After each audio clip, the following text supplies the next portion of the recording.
Good afternoon. সবাই ভালো আছিস? মন শরীর ভালো তোদের? যদি মন শরীর ভালো থাকে একটা স্মাইল দে। কিউটস একটা স্মাইল। কিউটস একটা স্মাইল দিয়া এই লেকচারটা দেখা শুরু কর। মজাদার লেকচার, ইম্পর্টেন্ট লেকচার। হ্যাঁ, তো সবাইকে বলবো খাতা পেন নে, ভালো করে বস, শুয়ে পড়িস না কেউ। ভালো করে বস সবাই। হ্যাঁ, ভালো করে বসা। চল কিউটস স্মাইল দিয়ে আজকের লেকচারটা স্টার্ট করে দিই। তো স্টার্ট করবো, রেডি সবাই?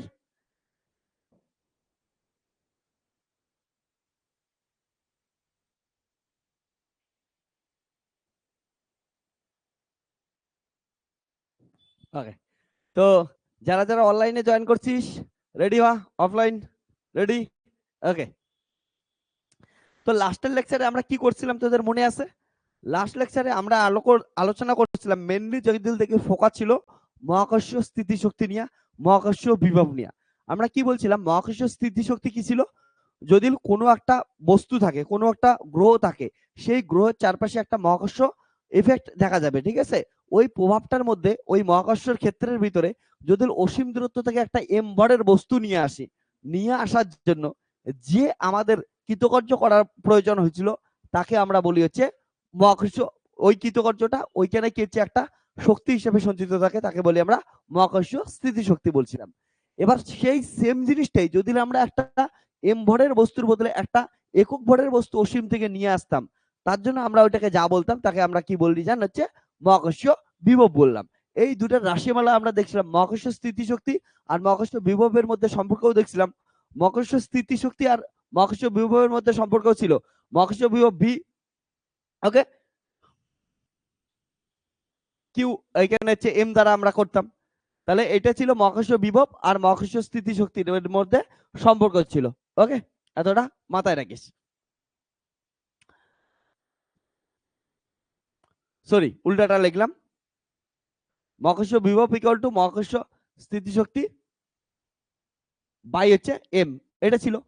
তো এর রাশিমালা যদি দেখিস, মহাকর্ষীয় স্থিতিশক্তির রাশিমালা আমরা পাইছিলাম জি এম এম বাই হচ্ছে আর, আর মহাকর্ষীয় বিভবের রাশিমালা পাইছিলাম জি এম বাই আর। এখানে এম হচ্ছে একক ভরের বস্তু, এম ওয়ান হয়ে গেছিল। এতটুকু আমরা দেখছিলাম, এতটুকু আমরা পাইছিলাম, মনে আছে না? ওকে। তো আজকে আমরা এইটার থেকে একটু ফার্দার আর একটু আগায় যাবো, ফার্দার আগায় যা নতুন একটু কনসেপ্ট শিখবো। ওকে, চল তাহলে নতুন কনসেপ্ট একটু লেখ। নতুন একটা ইম্পর্টেন্ট জিনিস, সেটা হচ্ছে মহাকর্ষীয় প্রাবল্য। চল তাহলে প্রাবল্য বোঝার চেষ্টা করি। তাহলে এদিক দিয়ে সবাই, মহাকর্ষীয় ক্ষেত্রের প্রাবল্য বা তীব্রতা। কে কে জয়েন করছিস? অনিক গুড আফটারনুন, দেবা গুড আফটারনুন। তুই ওকে।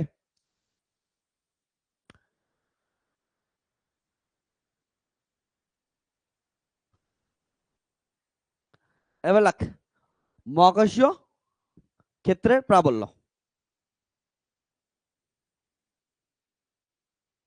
মহাকর্ষীয় ক্ষেত্রের প্রাবল্য অথবা যেটাকে আমরা বলি তীব্রতা।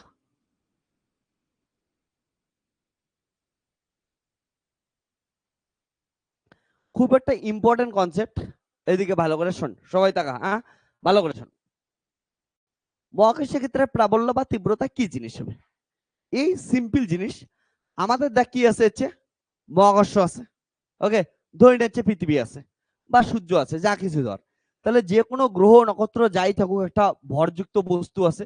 ভরযুক্ত বস্তু থাকা মানে সেই ভরযুক্ত বস্তুর চারপাশে ওর হচ্ছে প্রভাব থাকা, মহাকর্ষ ক্ষেত্র থাকা।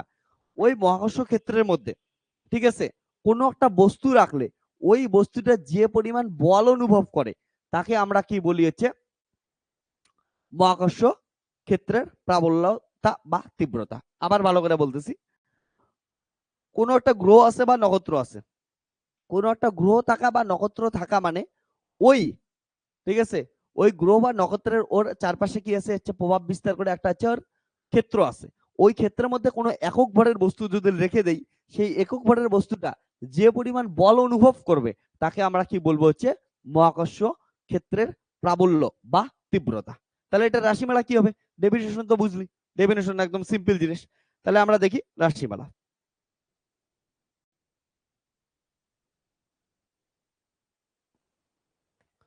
তাহলে দেখ কি বললাম, যে কোনো মহাকর্ষীয় মহাকর্ষীয়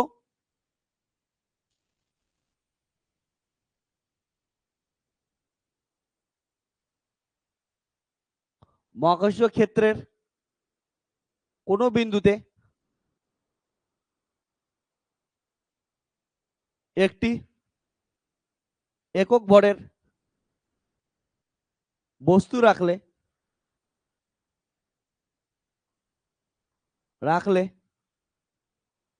বস্তুটি যে মহাকর্ষীয়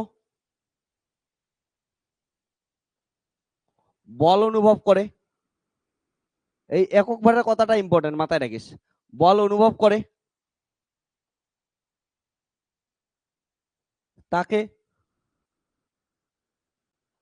ওই বিন্দুর মহাকর্ষীয় ক্ষেত্রের প্রাবল্য বা তীব্রতা বলে।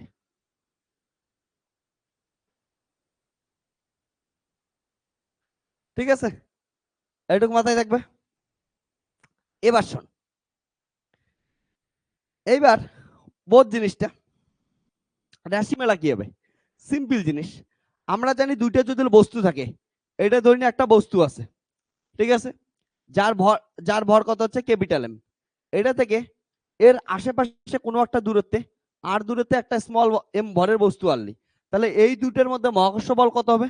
মহাকর্ষ বল হবে হচ্ছে F equal to G mm by R square, এইটা মহাকর্ষ বল হবে। কিন্তু কি বলছে, তীব্রতা কি জিনিস? তীব্রতা হবে একক ভরের বস্তুটার উপর যে পরিমাণ বল প্রয়োগ করা হবে। ওকে, তাহলে তীব্রতার ক্ষেত্রে যদি দেখিস, তাহলে একক ভরের বস্তুর উপর প্রযুক্ত বল একক ভরের বস্তু মানে এম এর মান কত হচ্ছে 1 ইউনিট, এম ইকুয়াল টু 1, তাহলে এখানে সো এটার নাম ই হয়ে যায়। তাহলে এফ এর ভ্যালু কত হচ্ছে জি এম, এটার মান 1 দিয়ে দে, এটা হচ্ছে আর স্কয়ার। ঠিক আছে, তাহলে একক ভরের বস্তুর উপর প্রযুক্ত বল কি হবে, এটা জি এম, এটার মান 1 হয়ে গেল বাই আর স্কয়ার। ক্লিয়ার? তো এই যে ই, এটাকেই বলা হয় প্রাবল্যতা বা তীব্রতা। সো এটা গেল।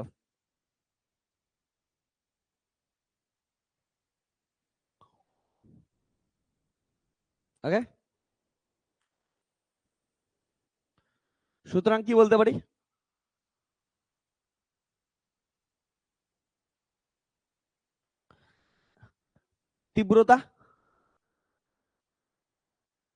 তীব্রতা বা প্রাবল্য ই ইকুয়াল টু কত, এফ বাই স্মল এম।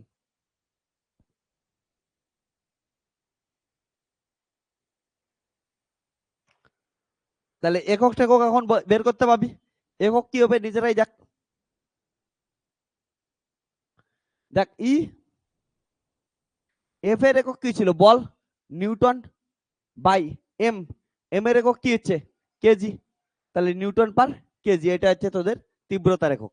বা এটাকে আরো সিম্পলিফাই করে নিতে পারিস, নিউটন মানে কি ছিল KG metre per second square, তাই তো ছিল, F equal to M A by কি হলে কেজি।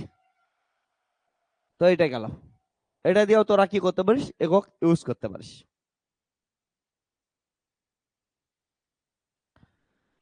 তাহলে নিউটন পার কেজি বা এমন রেখে দে, এটাও হবে, মাথায় রাখিস। এটা হচ্ছে এসআই একক গেল, সিজিএস একক কি হবে ডাইন পার গ্রাম, এটা হচ্ছে সিজিএস একক। ঠিক আছে,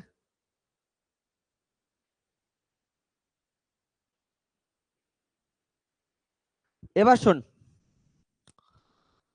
মাত্রা কি হবে, মাত্রা সিম্পল জিনিস, বলের মাত্রা বাই হচ্ছে ভরের মাত্রা, বলের মাত্রা M L T minus two by ভরের মাত্রা কত, ভর হচ্ছে এম, তাহলে করে দে, মাত্রা চলে আসলো।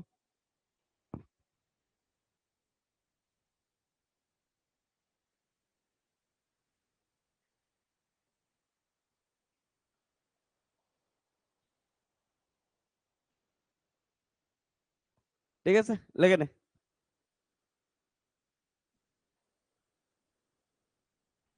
তাহলে বলের মাত্রা,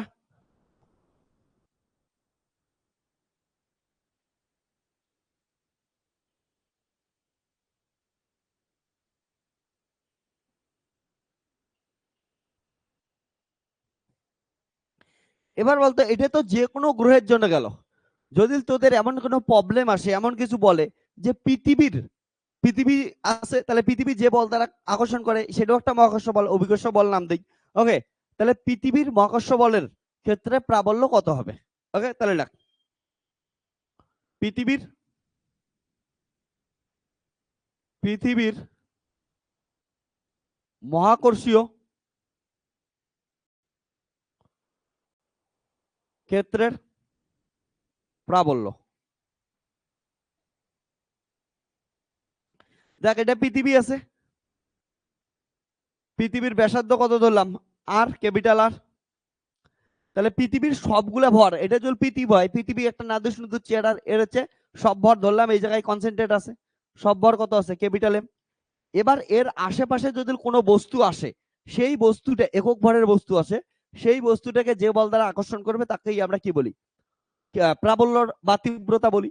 তাহলে এর আশেপাশে ধরে নে এটা একটা কোনো একটা বস্তু নিয়ে আসছে, সে এর আশেপাশে, একদম গায়ে লাগাইতে লাগবে এমন কোনো কথা নেই, আশেপাশে কোনো একটা বস্তু নিয়ে আসছিস, যেটার কত ধরলি একক ভরের একটা বস্তু আছে।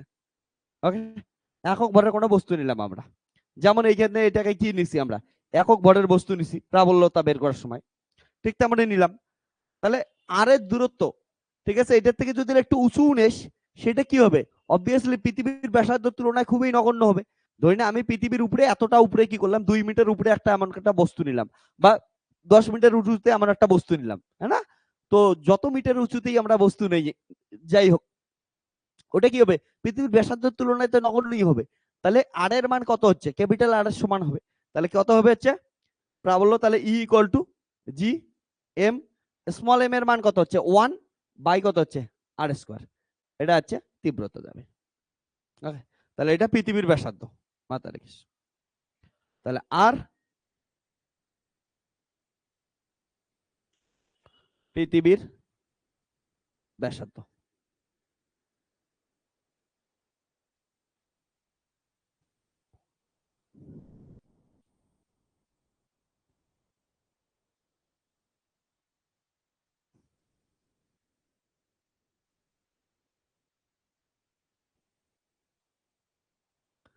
তো লেখ এটা। এবার শোন, সব থেকে ইম্পর্টেন্ট একটা জিনিস শেখাবো তোদেরকে, যেটা তোদের এবার এক্সামের পয়েন্ট অফ ভিউ থেকে খুবই খুবই ইম্পর্টেন্ট, এক্সামে আসতেই থাকে। সেটা কি, এই যে মহাকর্ষীয় ক্ষেত্র প্রাবল্য বা তীব্রতা, সেটার সঙ্গে এর আগের দিন যে পড়ছিলাম মহাকর্ষীয় বিভব, সেটার মধ্যে সম্পর্ক আমরা পড়বো। ওকে, এটুকু লিখে নে, লেখা হলে আমাকে বল।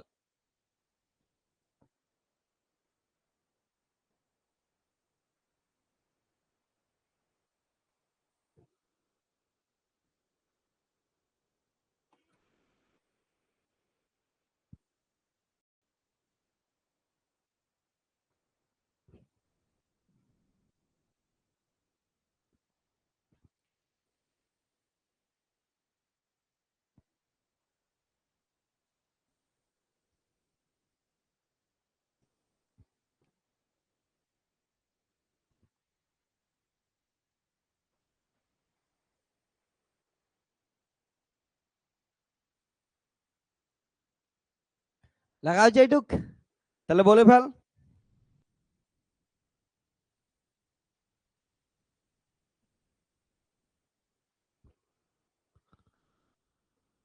তাহলে আমরা এবার দেখব মহাকর্ষীয়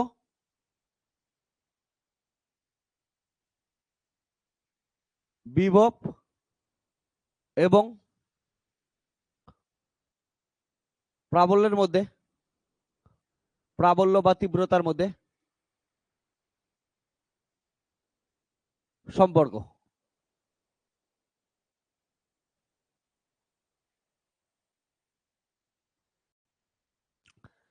সিম্পল জিনিস কি হয়, মহাকর্ষ বিভব আর তীব্রতার মধ্যে সম্পর্ক দেখ, এটা আসে হচ্ছে তোরা এমন করে মনে রাখতে পারিস, ই প্রাবল্য equal to minus grad of V, যেখানে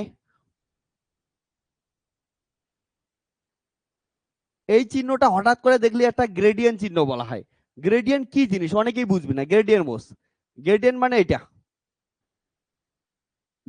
I cap del by del x plus J cap del by del Y plus K cap del by del z. এটাকে বলা হয় কণিকার ডেল্টা। এটা হচ্ছে কণিকার ডেল্টা। ওকে, কণিকার, এমন ডি না কিন্তু, হ্যাঁ, ডি আলাদা জিনিস, ডেল আলাদা জিনিস, এটাকে বলা হয় কণিকার ডেল্টা। এটা ডেরিভেটিভ কেমন করে করে আমি ওটাও শেখাবো। হ্যাঁ, কণিকার ডেরিভেটিভ এটা দিয়ে আসে তোদের 12-এ, ওইটা খুব ইম্পর্টেন্ট, ক্লাস 11-এও আসে এটা। তাহলে ডি কেউ দিস না, এটা হচ্ছে কণিকার ডেল্টা, মাথায় রাখবি।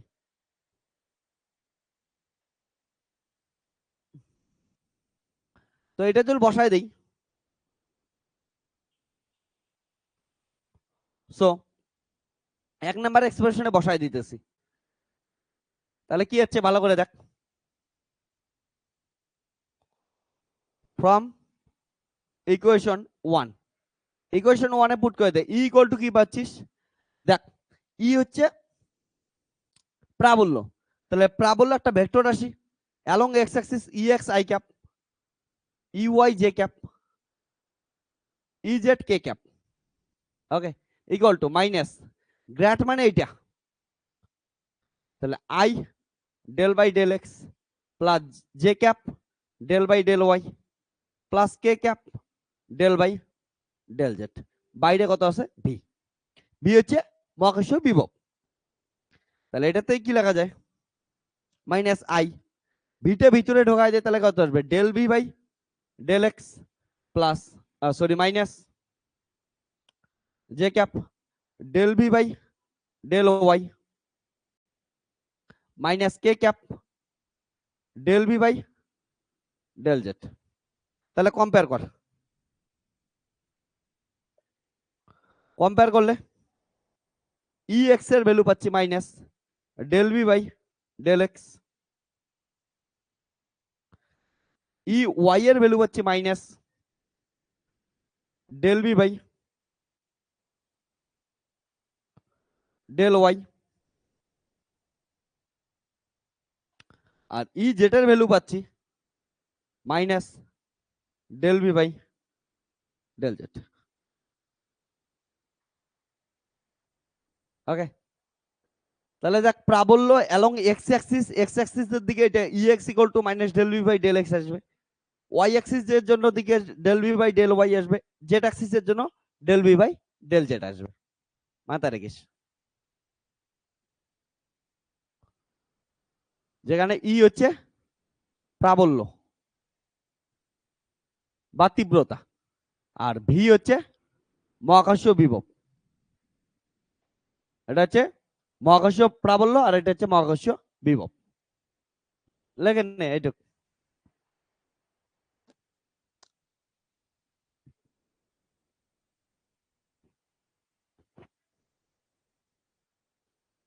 লেখেন নে।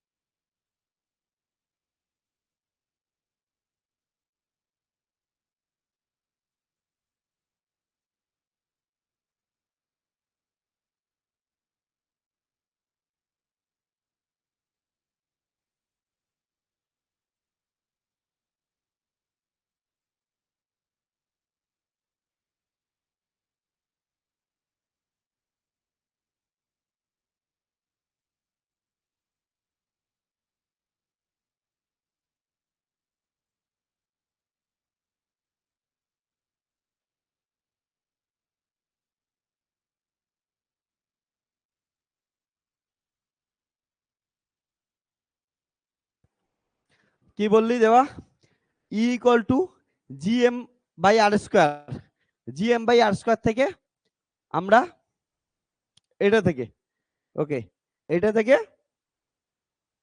ই ইকুয়াল টু এফ বাই কেমন করে আসলো দেখ। এটা কোশ্চেন আমি অ্যান্সার দিয়ে দিতেছি, সিম্পল সা কিউটসা একটা ক্যালকুলেশন।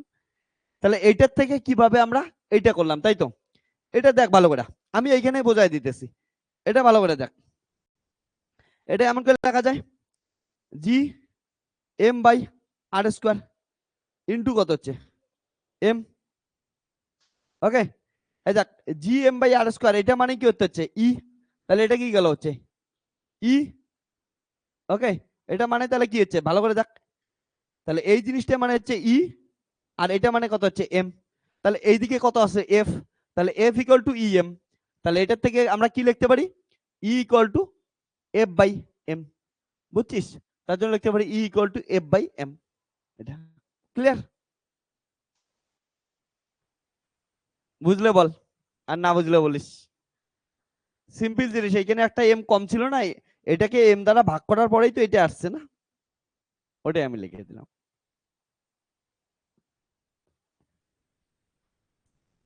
দেবা ক্লিয়ার?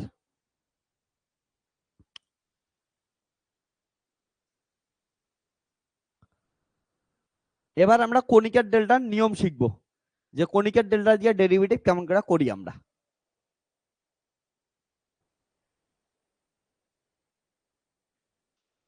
ওকে,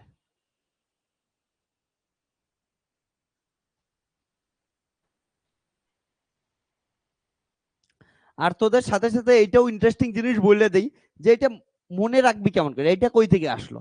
দেখ এটা হচ্ছে ই প্রাবল্য, এটা হচ্ছে বিভব, আর এটা কি হচ্ছে এক্স, এক্স মানে দূরত্ব লেন্থ, তাই তো, দৈর্ঘ্য, এগুলা ভাবতে পারিস।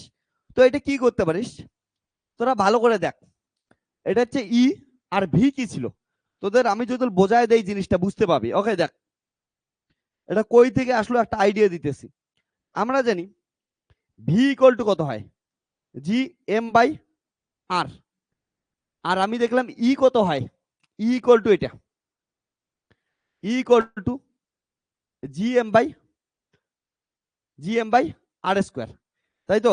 আর ভি ইকুয়াল টু আমরা দেখছি হচ্ছে মাইনাস মহাকর্ষীয় ক্ষেত্রের ক্ষেত্রে, মহাকর্ষীয় ক্ষেত্রে যদি আকর্ষণ বল, তার জন্য জি এম বাই আর হয়। তাহলে এটার থেকে কত আসবে ভালো করে দেখ, তাহলে ই ইকুয়াল টু লেখা যায় মাইনাস, ইকুয়াল টু লেখা যায় G M by R into 1/r লেখা যায়।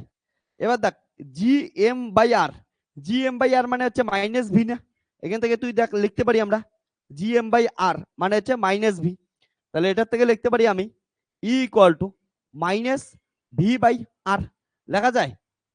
তার জন্য ফর্মুলাটা এমন করে ভাবতে পারিস, যে এটাকেই আমরা এমন করে লিখে দিলাম E equal to minus del V by del R, কথাটা বুঝছিস? E equal to minus del V by del R, ওটাই যখন এক্স অ্যাক্সিস বরাবর লিখলাম কি আসলো E equal to minus del V by del X, Y axis বরাবর যখন লিখলাম E equal to minus del V by del Y, Z axis বরাবর যখন লিখলাম minus del V by del Z. Okay, এতটুকুই তো সিম্পল সা জিনিস। তো এমন করে তোরা মনে রাখতে পারিস, মনে রাখার বুদ্ধি দিলাম তোর। ইন জেনারেল লিখলে x axis y axis z axis এমন করে আসে। হ্যাঁ, মাথায় রাখিস ইটা একটা কি হচ্ছে ভেক্টর রাশি, তার জন্য ভেক্টর রাশির জন্য এটাকে E X I cap E Y J cap E Z K cap লিখতে পাইলাম। আর এই ভি যেটা বিভব, বিভব একটা স্কেলার রাশি, স্কেলার রাশির ক্ষেত্রে কোনো কম্পোনেন্ট হয় না, তার জন্য স্কেলারকে আমরা একাই রেখে দিছি ভি, বিভব ভি, তো ভি রেখে দিছি, okay. V X I cap V Y J cap V Z K cap করি নাই। মাথায় রাখবে প্রাবল্য একটা স্কেলার রাশি, সরি ভেক্টর রাশি, আর বিভব একটা কি হচ্ছে স্কেলার রাশি। ওকে,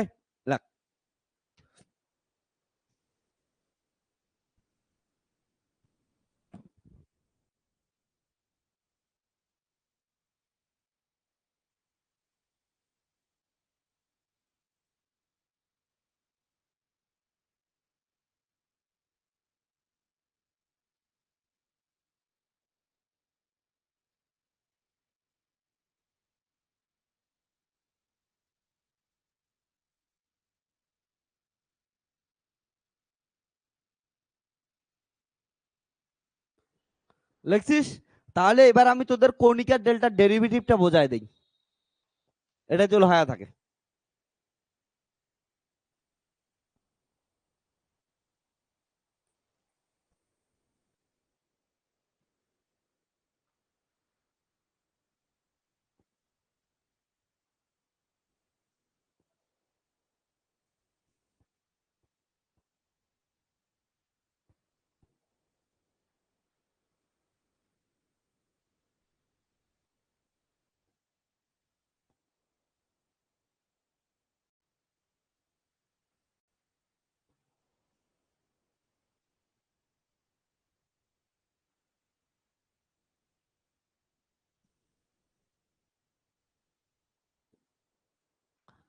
এবার দেখ তোরা,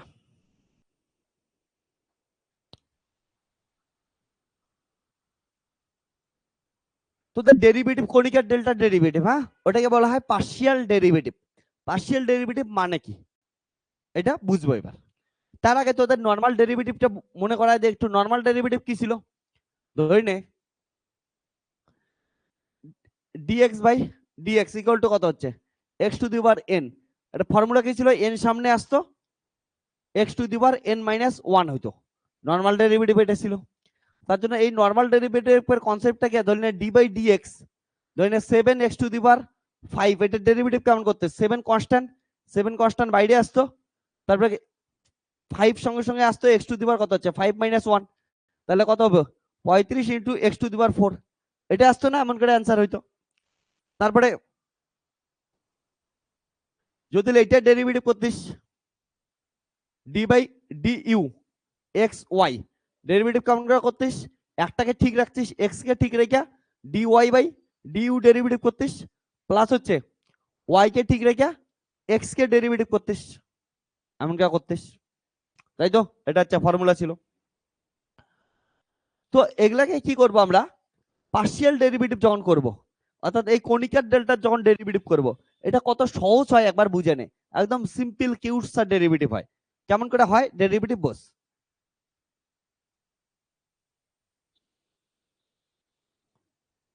পার্শিয়াল ডেরিভেটিভ,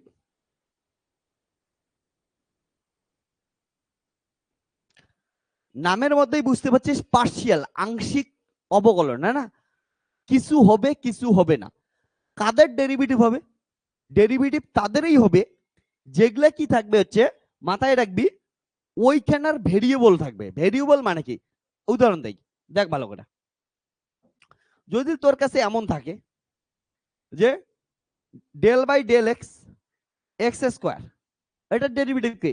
দেখ এইখানে এক্স আছে, এইখানেও এক্স আছে, তাহলে এক্স কে এক্স এর সাপেক্ষে ডেরিভেটিভ করবি, কত হবে? সিম্পল জিনিস যেটা হবে, তাহলে 2 সামনে আসবে, এক্স 2 মাইনাস 1 হবে, দ্যাট ইজ 2 ইনটু এক্স হবে।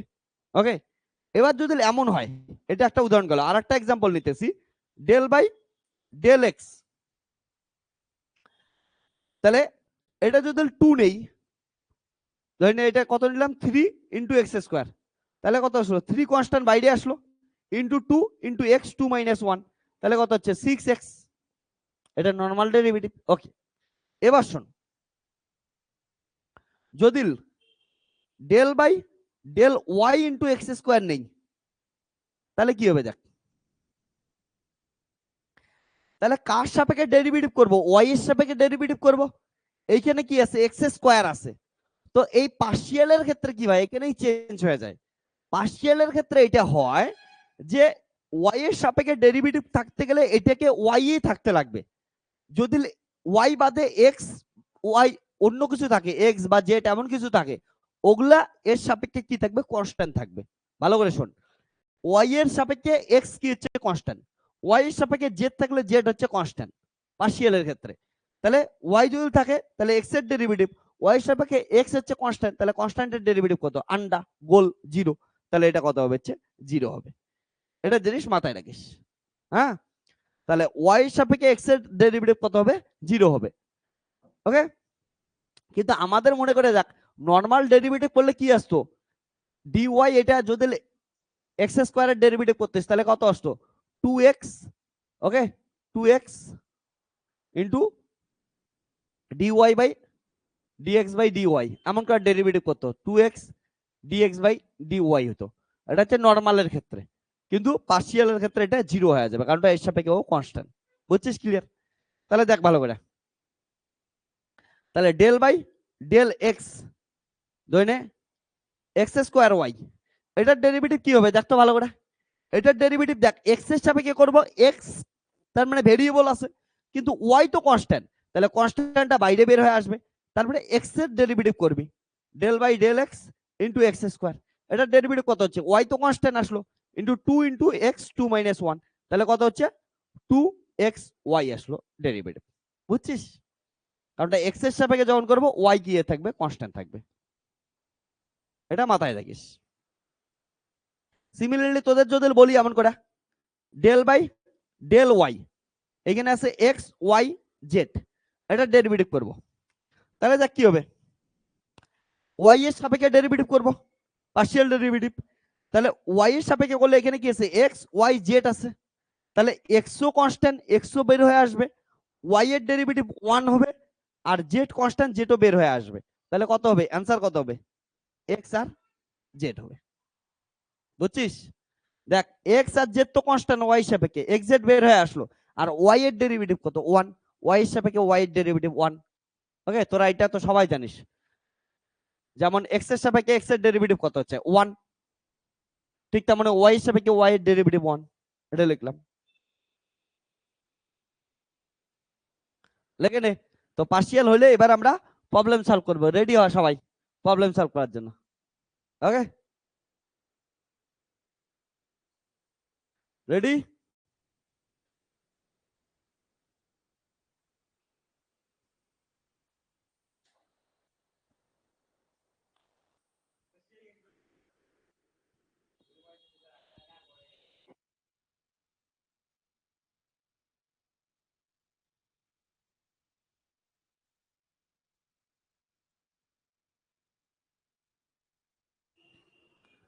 ওকে, হয়েছে তাহলে।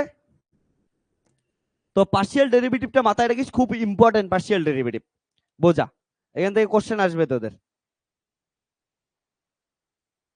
দরজাটা একটু চাপাই দিস তো। ওকে,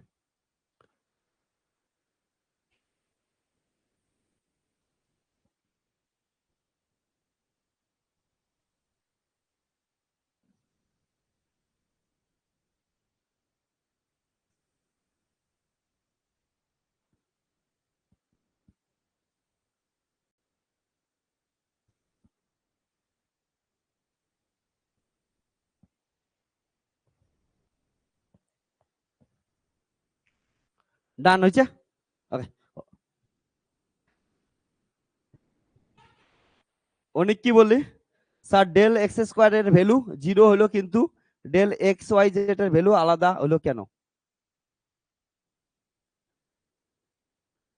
পাগলা, এটার ভ্যালু 0 হওয়ার কারণ কি আমি বোঝাইলাম না? দেখ, এটার কথা বললি তো, এইখানে এক্স স্কোয়ার আছে, ভালো করে দেখ, এক্স স্কোয়ার আছে, ডেরিভেটিভ পার্শিয়াল ডেরিভেটিভ কার সাপেক্ষে করতেছি, ওয়াই সাপেক্ষে। তাহলে ওয়াই এক্স কে সবসময় কনস্ট্যান্ট দেখবে। ওকে, ওয়াই শুধু ওয়াই কেই ভেরিয়েবল দেখবে, ওয়াই কেই ডেরিভেটিভ করতে পারবে, ওয়াই এক্স কে জেড কে কনস্ট্যান্ট দেখবে। তাহলে ওয়াই এক্স কে কনস্ট্যান্ট দেখতেছে, তাহলে কনস্ট্যান্টের ডেরিভেটিভ কত হবে, 0 হবে।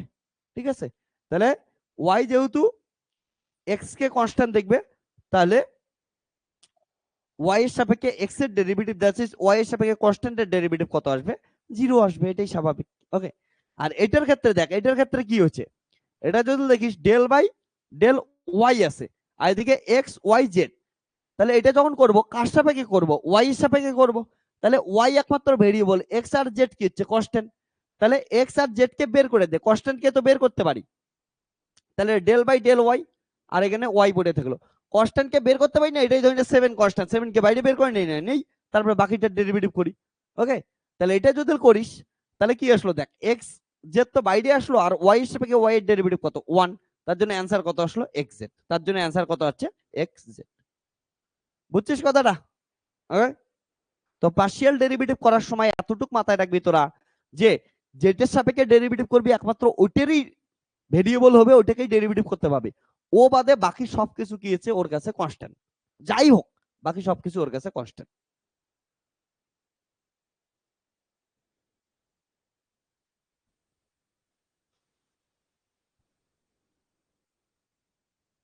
যদি বুঝে থাকিস হ্যাঁ না বলিস, হ্যাঁ। তো এইবার আমরা কি করব, পড়বো নেক্সট, রিডিং দে, কোশ্চেন করি আগে একটা, চলো কোশ্চেন হয়ে যাক একটা, এগুলা রিলেটেড কি উঠছা কোশ্চেন। তাহলে একটা কোশ্চেন লেখ,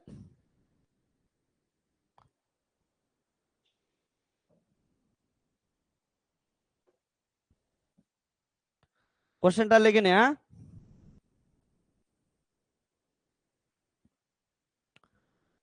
তারপরে কোশ্চেনটা সলভ করি।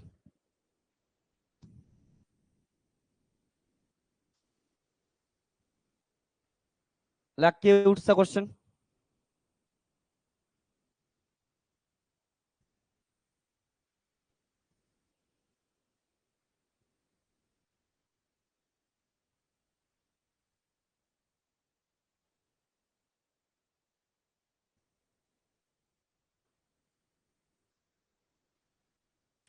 বলছে কোন স্থানের মহাকর্ষ ক্ষেত্রের প্রাবল্য দেওয়া আছে a/x³ যেখানে এ হলো ধ্রুবক, এক্স হচ্ছে অবভিয়াসলি দূরত্ব, তাহলে বিভবের মান নির্ণয় করতে বলছে।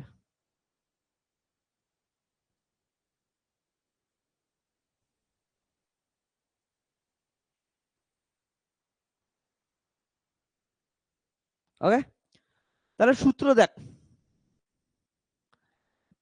তাহলে এটার ফর্মুলা কি ছিল?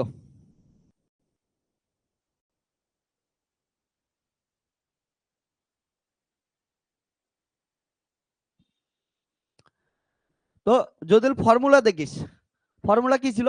এইদিকে মনে কর, একটু একটু আগে বললাম আমাদের কি দেওয়া আছে, প্রাবল্য কত দেওয়া আছে, a/x³,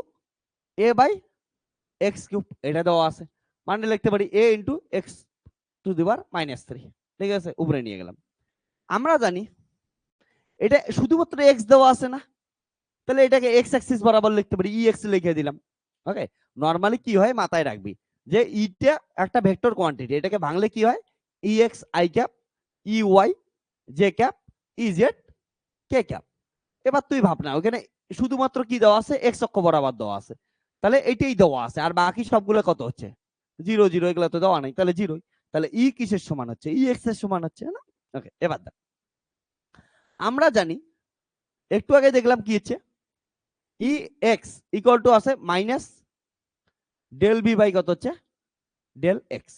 ওকে, তাহলে এটার থেকে এমন করে লেখা যায় না, দেখতো del V minus ex into del x লেখা যায়।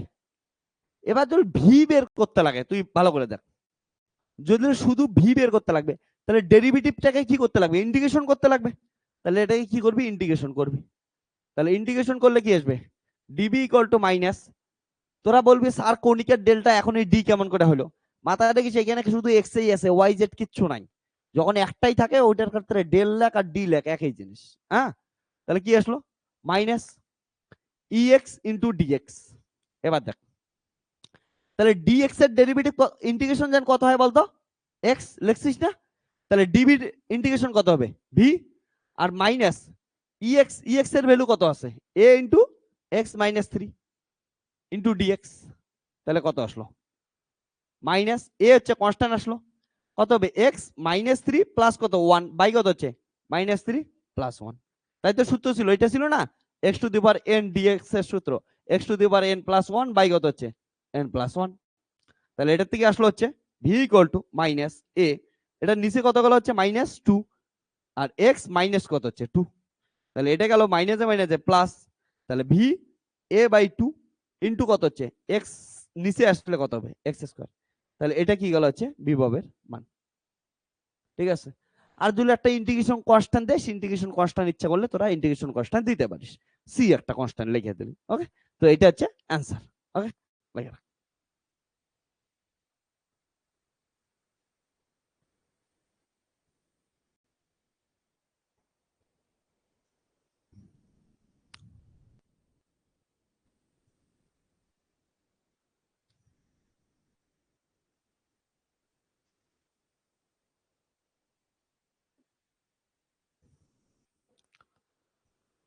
লিখে নে।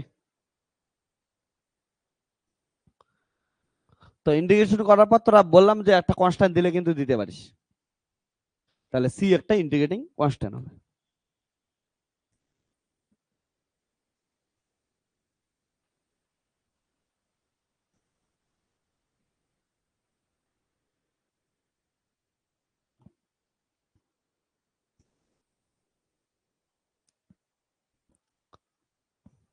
ঠিক আছে, তো একটা তোদের কোশ্চেন দিই আমি।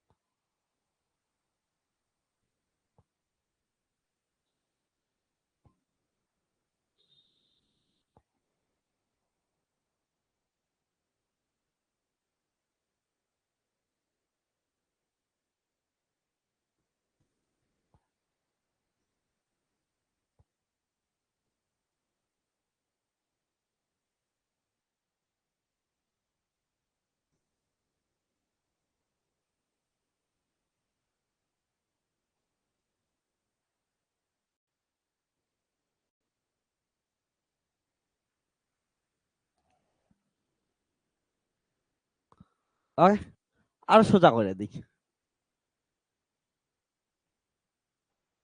তাহলে এটা লেখ কোশ্চেনটা।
ওকে, তো এই প্রবলেমটা সলভ করি আমরা। দেখ কিউটস একটা প্রবলেম। এখানে আমাদের মহাকর্ষ বিভব দেওয়া আছে। এবার আমাদের 1, -1, 0 বিন্দুতে কি বের করতে বলছে? মহাকর্ষ ক্ষেত্র প্রাবল্য বা তীব্রতা, যে কোনো কিছু থাকতে পারে। তো কেমন করে তীব্রতা বের করা মানে কি? দেখ, তীব্রতা বের করা মানে ই বের করা। ই মানে কত হচ্ছে? E X I cap, E Y J cap, J cap, আর হচ্ছে ই জেড কে ক্যাপ। তাহলে যেখানে ই এক্স কি জিনিস একটু আগে দেখাইলে minus del B by del x. এবার দেখ ভালো করে, minus del by del x. V মানে কি? ভি মানে 2xy² জেড। আজকে এইখানে শিখে যাবি পার্শিয়াল ডেরিভেটিভ। শোন, কার সাপেক্ষে করব? এক্স এর সাপেক্ষে। তাহলে এক্স একমাত্র ভেরিয়েবল, বাকি সব কি হচ্ছে? কনস্ট্যান্ট। তাহলে মাইনাস কি কি কনস্ট্যান্ট? 2y² জেড বের হয়ে আসলো। এবার এক্স এর সাপেক্ষে এক্স এর ডেরিভেটিভ কত? যদি মনে না থাকে তোদের আমাকে করে দিই। এক্স এর সাপেক্ষে এক্স এর ডেরিভেটিভ কত? 1। তাহলে এটা গেল, ঠিক আছে। এবার দেখ ভালো করে, তারপরে E Y, E Y equal to কত? Minus del B by del Y. তাহলে কত হচ্ছে? Minus del by del Y. Y V কত আছে? 2xy² Z. তাহলে এবার ওয়াই এর সাপেক্ষে করবি কি কি কনস্ট্যান্ট? 2xz constant xz। তাহলে ডেল বাই কত আসছে? ডেল ওয়াই এখানে হচ্ছে y²। তাহলে কত? Minus 2xz। এটা কত হচ্ছে? Into 2y। তাহলে কত হচ্ছে? Minus 4xyz। Similarly E z equal to কত হচ্ছে? Minus del B by del Z. তাহলে কত হচ্ছে? Minus del by del z. কত আছে? 2xy² Z. এবার জেড এর সাপেক্ষে করবো, তাহলে কি কি কনস্ট্যান্ট? Minus 2xy²। জেড এর সাপেক্ষে ডেরিভেটিভ করলে কত আসবে? 1 আসবে। তাহলে কত হচ্ছে? Minus 2xzy²। এগুলো সবগুলো কি করাচ্ছে? ইকুয়েশন 1 এ পুট করে দে। তাহলে ই ইকুয়াল টু কত যাবে? Minus 2y² Z, okay, I cap. তারপরে minus 4xyz J cap plus minus 2xy² K cap. Okay, এটাই তো আছে। এটা তড়িৎ ক্ষেত্র প্রাবল্য হলো। কিন্তু তড়িৎ ক্ষেত্রটা কোন বিন্দুতে চাইছে? তোরা যদি দেখিস বলা আছে 1, -1 আর 0 বিন্দুতে। তার মানে এটা কিসের ভ্যালু দেওয়া আছে? এক্স এর ভ্যালু, এটা কিসের ভ্যালু? ওয়াই এর ভ্যালু, এটা জেড এর ভ্যালু। তাহলে বসাই দেয় এখানে। তাহলে ই কোন বিন্দুতে চাইছে? 1, -1, 0, অর্থাৎ এক্স ওয়াই জেড এর ভ্যালু এখানে বসাই দেয়। দেখ, ওয়াই এর ভ্যালু বসাবি, জেড এর ভ্যালু কত বসাবি? 0। 0 দিয়ে যাই গুণ কর, কত হবে? 0, শেষ। তারপর মাইনাস, এটাতেও জেড আছে, তাহলে 0 বসাই দেবে, কত হবে? 0। মাইনাস 2, এক্স এর ভ্যালু কত? 1, ওয়াই এর ভ্যালু কত? -1, তার কত হচ্ছে? স্কোয়ার, ইন্টু কত হচ্ছে? কে ক্যাপ। তাহলে অ্যান্সার কত আসলো? -2 কে ক্যাপ। বুঝছিস? তাহলে এটা যদি মান বের করতে বলে, মান কত হবে? তাহলে -2 তার কত হচ্ছে? স্কোয়ার। তাহলে কত হবে? 2। বুঝছিস? এতটুকুই তো অ্যান্সার। লেখ। একক কি হবে? প্রাবল্যের একক আমি একটু আগে বললাম না, 2 স্কোয়ার 4 তার উপর রুট। ওকে, নিউটন পার কেজি। ওকে, লিখে দে। তোরা লিখতে থাক, আমি একটু এর খাওয়ানোর ব্যবস্থা করতেছি।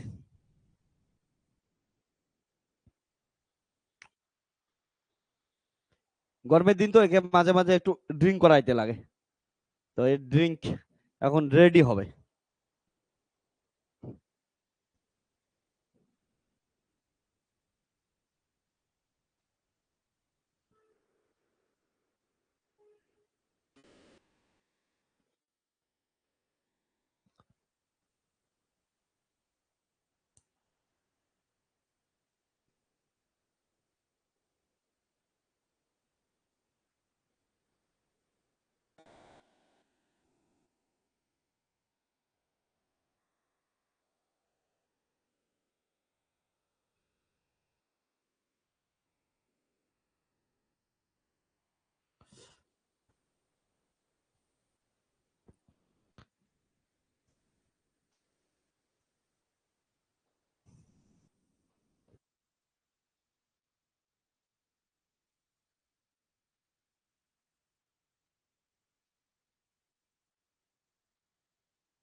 অনলাইন লেখা আছে, হ্যাঁ না বলিস লেখা হলে।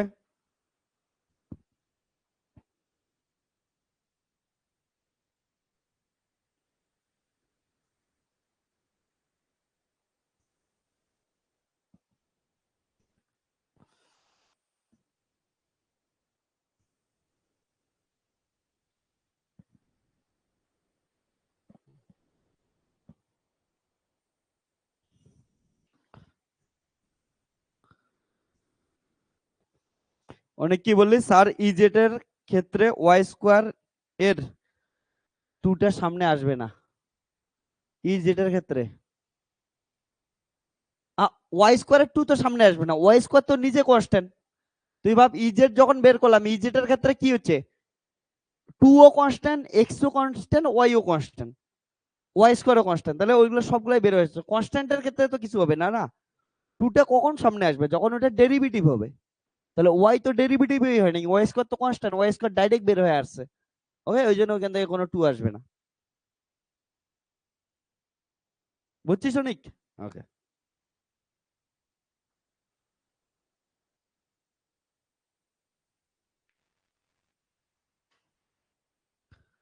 তাহলে নেক্সট কোশ্চেন করি।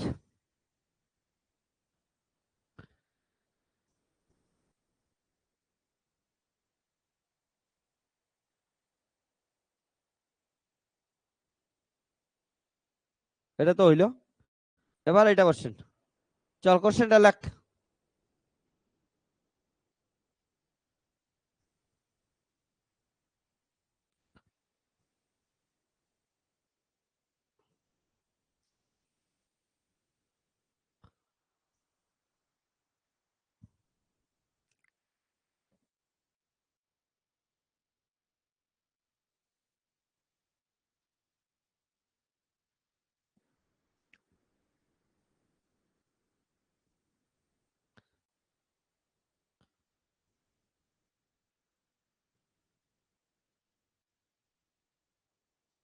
কোশ্চেন কি বলছে, অসীম দূরত্বের সাপেক্ষে পৃথিবী চন্দ্র সংস্থার মহাকর্ষীয় স্থিতিশক্তির মান নির্ণয় করো।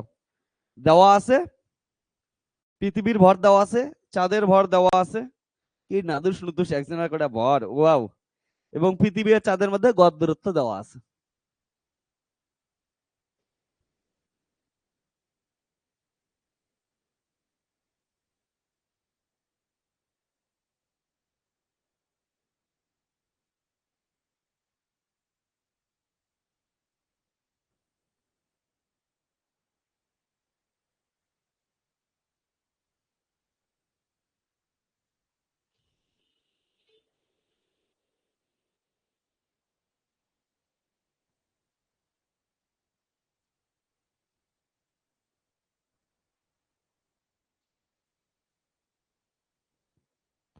তাহলে যেগুলো দেওয়া আছে সবগুলো একবারে বসায় দে অ্যান্সার।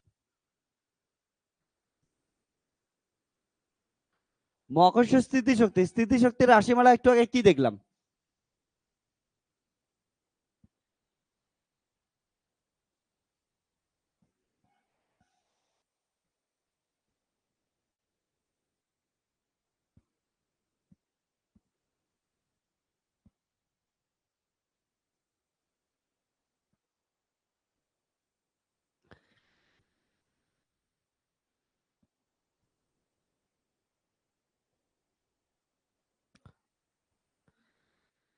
এবার দেখ কি বলা আছে, কি কি দেওয়া আছে।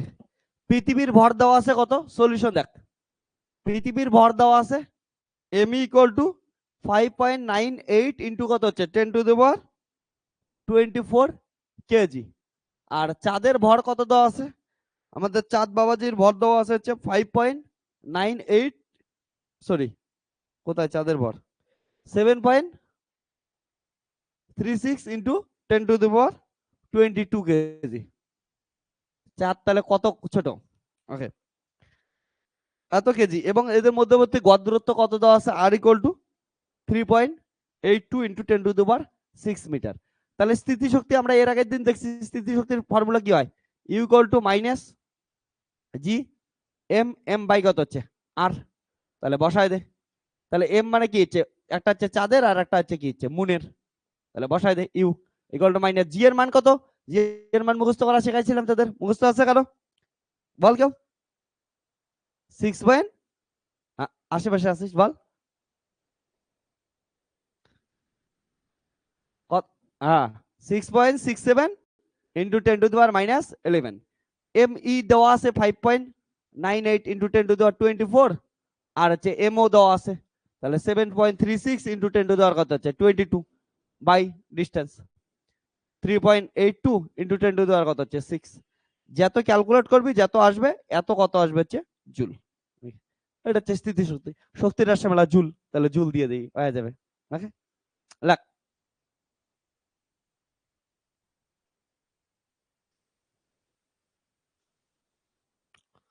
লেগে নে।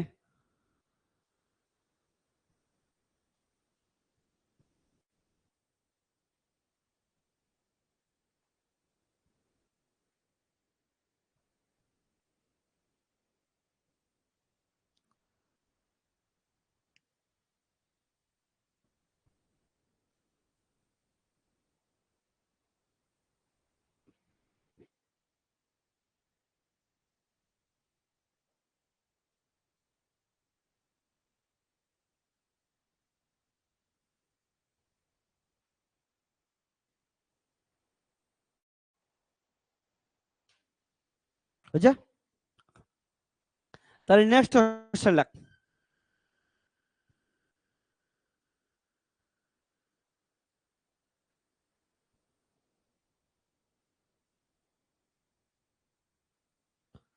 এটা লাগ,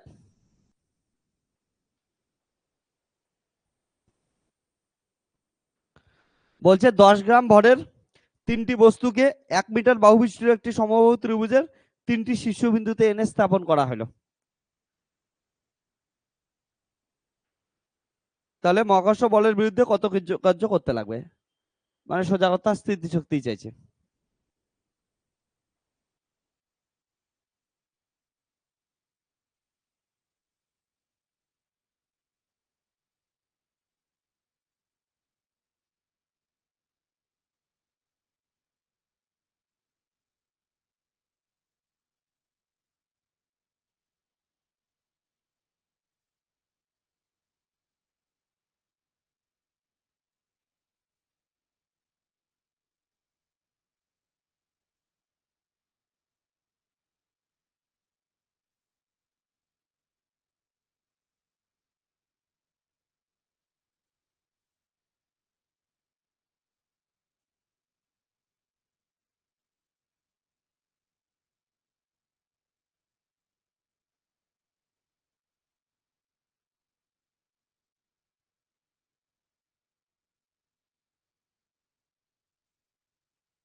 ওকে, এটা হয়ে গেছে।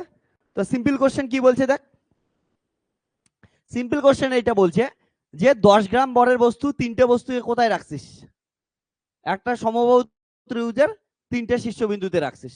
তো এইখানে একটা বস্তু আছে M1 ইকুয়াল টু কত হচ্ছে 10 গ্রাম, এখানে একটা বস্তু রাখছিস M2 ইকুয়াল টু 10 গ্রাম, আর এখানে একটা বস্তু রাখছিস M3 ইকুয়াল টু হচ্ছে 10 গ্রাম।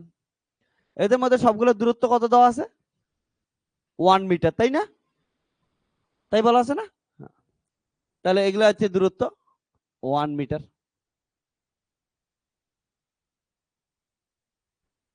সবার ডিস্টেন্স দেওয়া আছে 1 মিটার 1 মিটার 1 মিটার করে। ওকে, তো এবার শোন, তাহলে এটা স্থিতিশক্তি কি হচ্ছে, স্থিতিশক্তি কেমন করে হয়, অসীম দূরত্ব থেকে প্রথমে আইনে এটা বসাইছি, তারপরে আমি এটা বসাইছি, তারপরে কি করছি আইনে এটা বসাইছি, ঠিক আছে, তাহলে এক এক করে বের কর হয়ে যাবে। দেখ এই দুটার মধ্যে হবে, এই দুটার মধ্যে হবে, এই দুটার মধ্যে হবে, অনেক ভাবে করা যায়, আমি একভাবে করাচ্ছি। তাহলে এই দুটার মধ্যে স্থিতিশক্তি কত হবে, U1 ইকুয়াল টু কত হবে বল, জি M1 M2 বাই কত হচ্ছে আর, ঠিক আছে, তাহলে কত হবে জি M1 এর মান কত 10 গ্রাম, 10 মানে কত হচ্ছে 10 বাই কত হচ্ছে, গ্রাম থেকে ইয়েতে নিয়ে যেতে লাগবে কেজি হাজার, আর M2 কত 10 বাই হাজার, দূরত্ব কত হচ্ছে 1। তারপরে এটা গেল, এবার তোরা কি করাচ্ছে U2 ইকুয়াল টু কত হবে জি, এইটা আর এইটার মধ্যে হবে তাই না, তাহলে কত হবে M2 M3 বাই কত হচ্ছে আর, তাহলে একই হবে না এই ক্ষেত্রে, তাহলে কত হচ্ছে জি ইন্টু 10 বাই হাজার, 10 বাই হাজার বাই হচ্ছে 1। সিমিলারলি U3 ইকুয়াল টু কত জি, এইটা এই দুটার মধ্যে, তাহলে কত হবে M1 M3 বাই কত হচ্ছে আর, তাহলে জি 10 বাই হাজার, 10 বাই হাজার বাই হচ্ছে 1। তাহলে সুতরাং ইউ ইকুয়াল টু কত হবে U1 প্লাস U2 U3, সবগুলোই তো একটা একই জিনিস না, তাহলে একবার লিখে দিতে আমি পারি 3 ইন্টু জি ইন্টু কত হচ্ছে 10 বাই হাজার, 10 বাই হাজার, নিচে হচ্ছে 1, দেওয়ার কোনো মানেই নেই। তাহলে 3 ইন্টু জি এর মান কত দেওয়া আছে কোশ্চেনে, দেওয়া আছে জি এর মান 6.67 ইন্টু 10 টু দ্য মাইনাস 11, যেটা জানি ওইটাই দেওয়া আছে। তাহলে কত 10 বাই হাজার, 10 বাই হাজার, এত জুল, শেষ, ক্লিয়ার। তাহলে 10 টু দি পাওয়ার 6 আছে, উপরে নিয়ে যাব, 10 টু দি পাওয়ার -5 হয়ে যাবে, আর এখানে দুটো আছে 10 টু দি পাওয়ার -3 আছে, এই 2 ইন্টু 10 টু দি পাওয়ার -3 করে দেবে, শেষ অ্যান্সার। ওকে,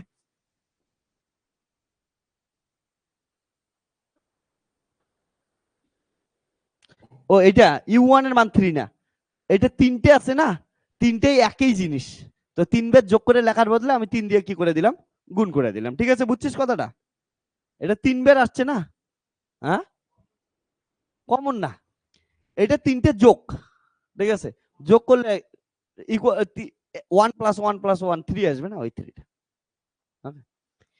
না তাই তোদের তিনটে আলাদা আলাদা করে লিখতে লাগতো, তাই তিনটাকে আমি একসাথে লিখে দিলাম।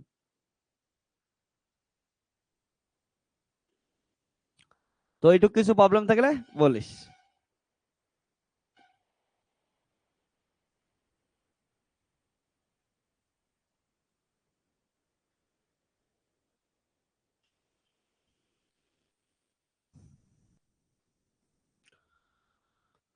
একটা জিনিস মাথায় রাখিস, স্থিতিশক্তির সবগুলো নেগেটিভ চিহ্ন হয়, হ্যাঁ, তো সবগুলাই তোরা নেগেটিভ দিয়ে দিস একটু দয়া করে, প্রত্যেকটাতে, হ্যাঁ, স্থিতিশক্তি নেগেটিভ, কারণটা মহাকর্ষীয় স্থিতিশক্তি আকর্ষণ বলের দরুন আসে, তো ঋণাত্মক চিহ্ন হবে।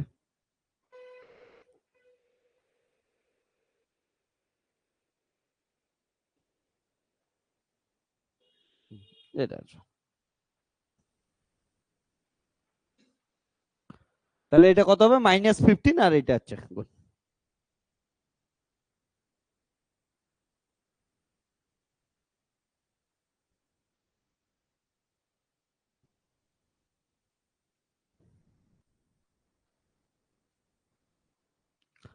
এতটুকু হয়েছে।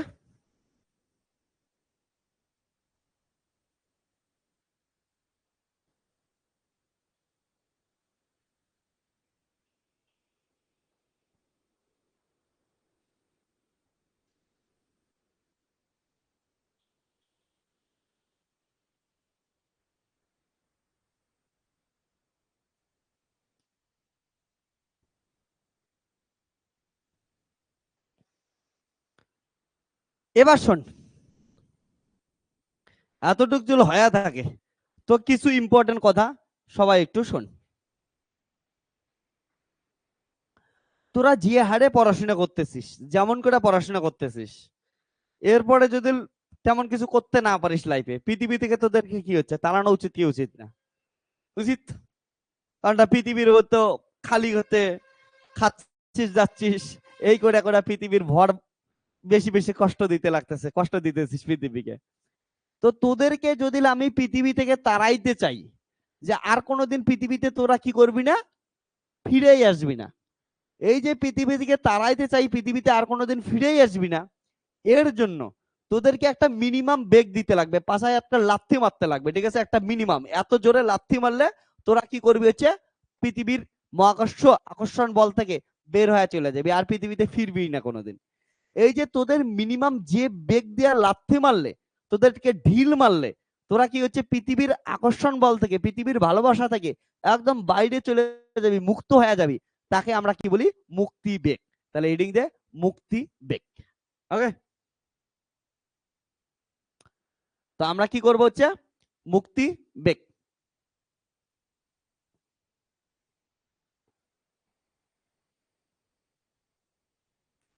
তাহলে এডিং দে মুক্তি বেগ বা এক্সেপ্ট ভেলোসিটি, মানে যেটার পর কি করবে তুই একসেপ্ট করে যাবে, একসেপ্ট করে যাবে। ওকে, পৃথিবীর যে আকর্ষণ বল আছে, পৃথিবীর যে ভালোবাসা আছে, এগুলা ছাইড়া ছুইড়া সব পালায় দিয়ে যাবি, যত মোহমায়া আছে সব। হ্যাঁ হ্যাঁ, তো রকেট টকেটকে পাঠানোর জন্য যে বেগ দিতে লাগে মিনিমাম, ওই বেগটা হচ্ছে আমরা দেব, ঠিক আছে? ওকে, চল তাহলে। হ্যাঁ,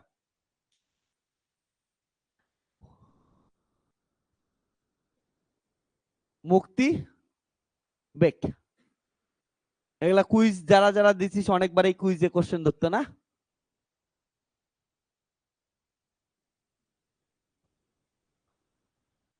তাহলে শোন কি হবে, তাহলে তোকে পৃথিবী পৃষ্ঠ থেকে বের করে দিতে লাগবে। তাহলে মুক্তিবেগ কাকে বলি? যে কোনো একটা পৃথিবীর ক্ষেত্রে যদি বলি, পৃথিবীর ক্ষেত্রে কি হবে, তাহলে পৃথিবীর মহাকর্ষ বলের বাইরে নিয়ে যাওয়ার জন্য তো কোনো বস্তুকে মিনিমাম যে বেগ দিতে লাগবে, তাকে কি বলবো আমরা? মুক্তি বেগ বলবো, ঠিক আছে? চল ডেফিনেশনটা লিখে নিই। এটা রাশিমালা বের করা আসে, বা এটার থেকে অনেক বেশিরভাগ সময় এটার থেকে প্রবলেম দেয়, সেই প্রবলেম গুলা লিখতে লাগে। তো লেখ, হ্যাঁ লেখ, পৃথিবী বা অন্য কোনো গ্রহপৃষ্ঠ থেকে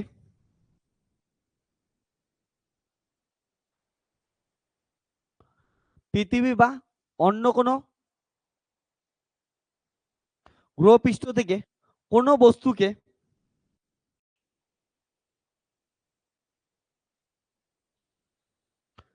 কোনো বস্তুকে যে ন্যূনতম বেগ দিলে, কোনো বস্তুকে যে ন্যূনতম বেগ দিলে বস্তুটি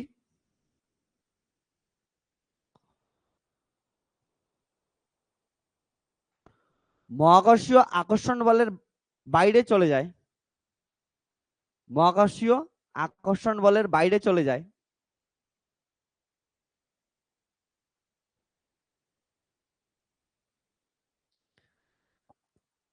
সেই বেগকে ওই গ্রহের মুক্তিবেগ বলা হয়। মাথার এই সেটা কিন্তু গ্রহ টু গ্রহ ডিপেন্ড করবে, আলাদা গ্রহের ক্ষেত্রে আলাদা আলাদা হবে। তো পৃথিবীর ক্ষেত্রে একবার আমরা বোঝার চেষ্টা করি।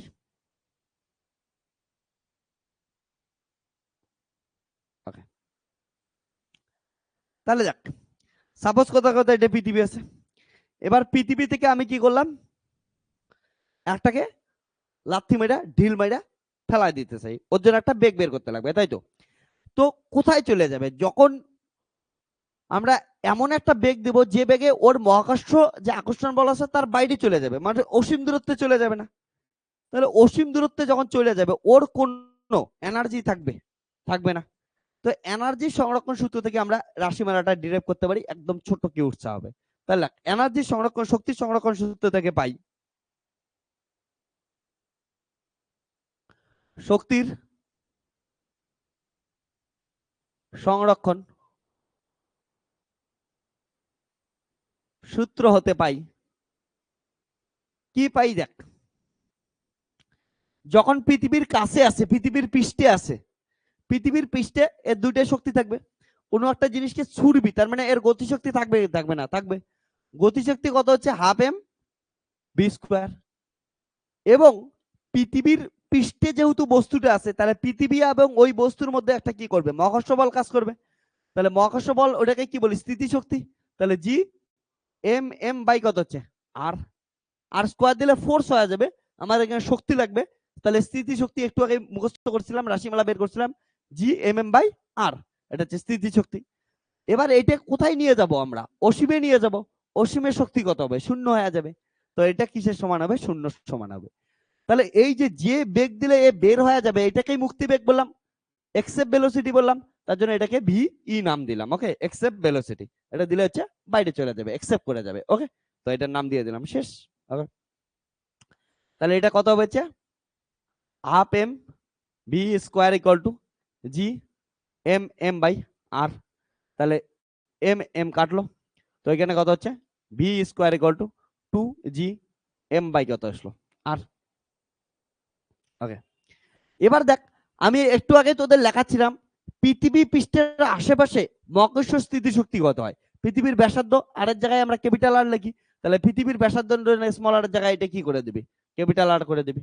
তাহলে ক্যাপিটাল আর করে দিবি, ঠিক আছে। তাহলে ভিই তার স্কোয়ার, দেখ তো এটা এমন করে লিখতে পারি 2 × G M by R square. নিচে একটা আর দিয়ে গুণ করলাম, তাহলে উপরে ওরটা কি নিতে লাগবে, আর নিতে লাগবে। এই যে good morning by R square, এটাকে কি বলি জান, স্মল জি। এটা গেল, তাহলে এখান থেকে ভি ইকুয়াল টু কত আসলো, √2 জি আর। সবকিছুর ভ্যালু জানি, ভ্যালু পুট করে দিতে পারিস। তাহলে ভি ইকুয়াল টু কত আসবে, √2 জি হচ্ছে 9.8 ইন্টু আর কত 6400 কিমি। তো এটা যদি করিস, এটা আসে হচ্ছে 11.2 কিমি পার সেকেন্ড। তাহলে কোনো একটা বস্তুকে আমাদের পৃথিবীর আকর্ষণ বল থেকে বের করার জন্য, এটা কিন্তু পৃথিবীর ক্ষেত্রে বলতেছি, তাহলে পৃথিবীর আকর্ষণ বল থেকে বের করার জন্য কি হচ্ছে সেকেন্ডে 11 kilometre per, minimum 11.2 kilometre per hour, sorry per second বেগ দিতে লাগবে। পার আওয়ার বলতেছি কেন, এখানে কি ভারতীয় ট্রেন পাইছিস নাকি? ওকে, পার সেকেন্ডে এত বেগ দিতে লাগবে। ওকে, মাথায় রাখিস।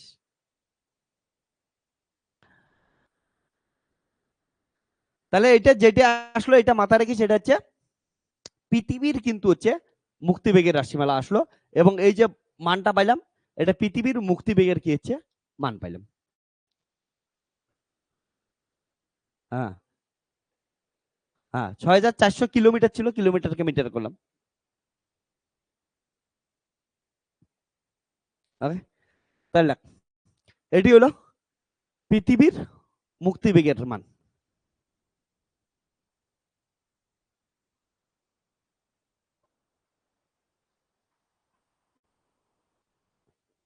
ওকে, পৃথিবীর মুক্তিবেগ। এবার শোন, পৃথিবীর বদলে যদি চাঁদ হয়, চাঁদের ক্ষেত্রে কি হবে, এই জি এর মান চেঞ্জ হয়ে যাবে, আর এর মানও কি হবে চেঞ্জ হবে, তাহলে মুক্তিবেগও চেঞ্জ হবে। ওকে, সবার ক্ষেত্রে মুক্তিবেগের কি হচ্ছে ভ্যালু ভ্যালু চেঞ্জ হইতে থাকবে, মাথায় রাখিস।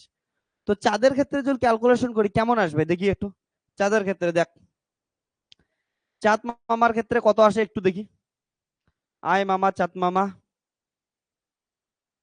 হ্যাঁ, তাহলে প্রবলেমটা করি তো, চাঁদ মামার ক্ষেত্রে কত আসে লেখ।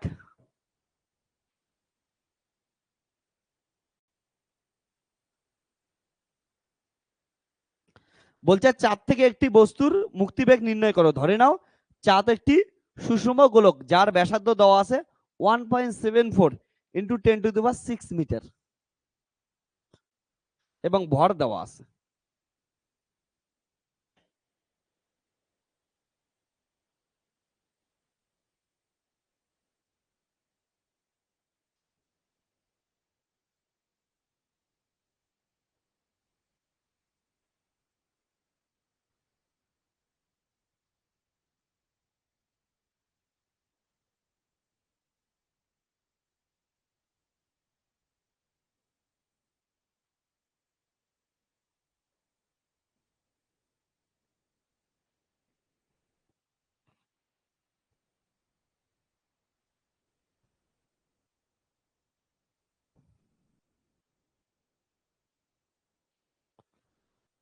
বুঝছে?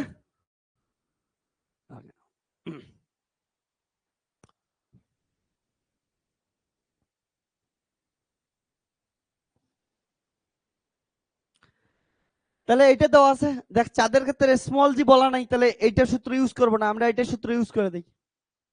এটাও তো সূত্র না, একই জিনিস, সবগুলো তো সমান সমান। তো এটা ইউজ করে দে, তাহলে কত আসবে? ভি ইকুয়াল টু কত হচ্ছে √2 G m বাই কত হচ্ছে আর। এই আটটা হচ্ছে আমরা তখন যখন করছিলাম পৃথিবীর ব্যাসার্ধ নিছিলাম, কিন্তু এখন কি ধর এটা চাঁদের ব্যাসার্ধ ধর, চাঁদের ভর ধর, তাহলেই হয়ে গেল। তাহলে কত হচ্ছে 2 × G এর ভ্যালু কত? জি এর ভ্যালু তো সব ক্ষেত্রে সব জায়গায় সব সময় কি হচ্ছে সেম, 6.67 × 10⁻⁴ কত হচ্ছে 11।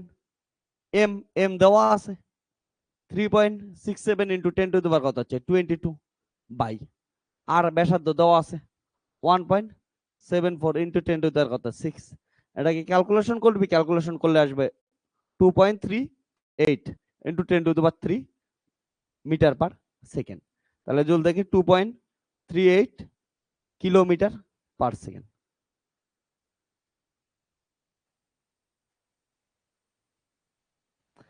তো দেখ একটা ইন্টারেস্টিং জিনিস শোনে, এদিকে তারপরে লেগেস, এদিকে টাকা।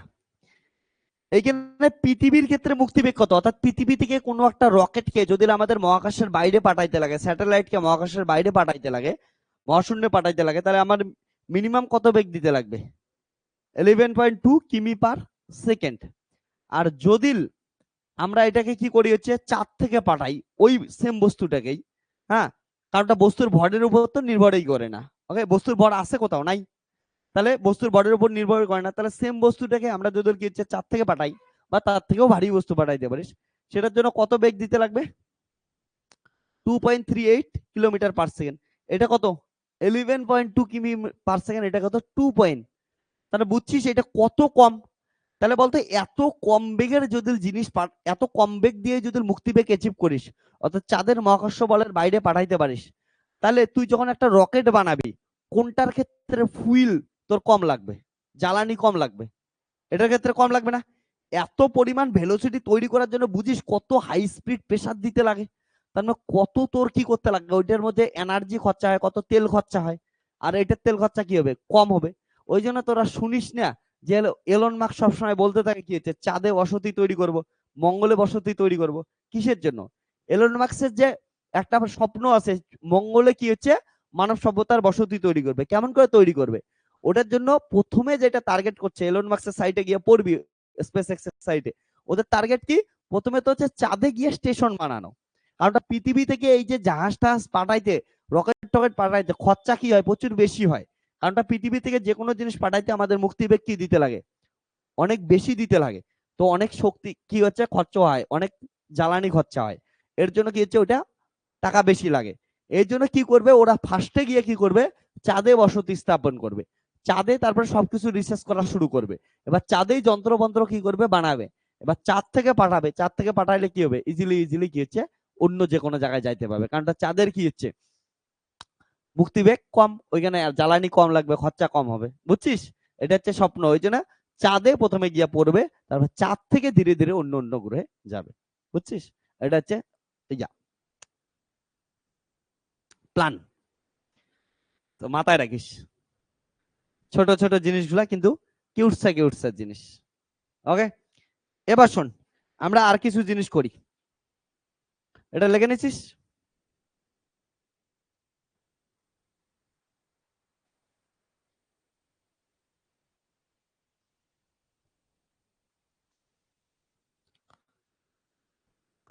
দেখ, পৃথিবীর মুক্তিবেগের সঙ্গে ঘনত্বের সম্পর্ক, পৃথিবীর মুক্তিবেগের সঙ্গে ঘনত্বের সম্পর্ক।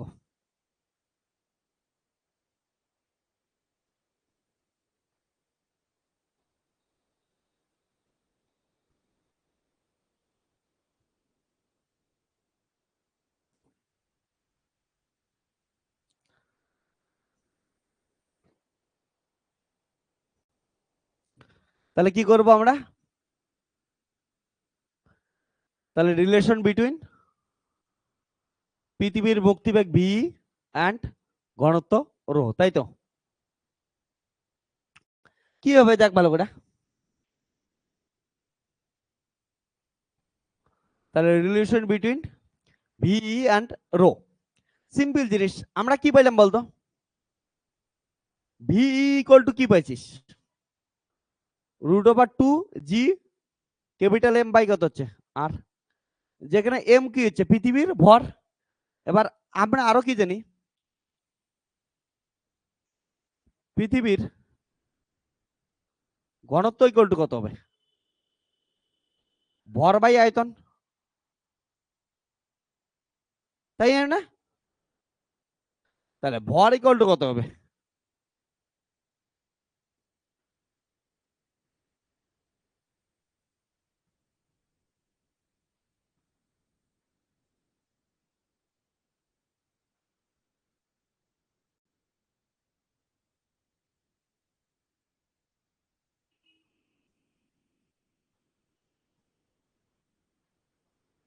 কারণটা এটাই মাথায় রাখিস, 2 জি আর এগুলো সব কনস্ট্যান্ট, এম কেই একমাত্র তাড়াবো, কারণটা ঘনত্ব আনতে লাগবে, ওই জন্য এখান থেকে এম বের করে এম বসাই দিলাম।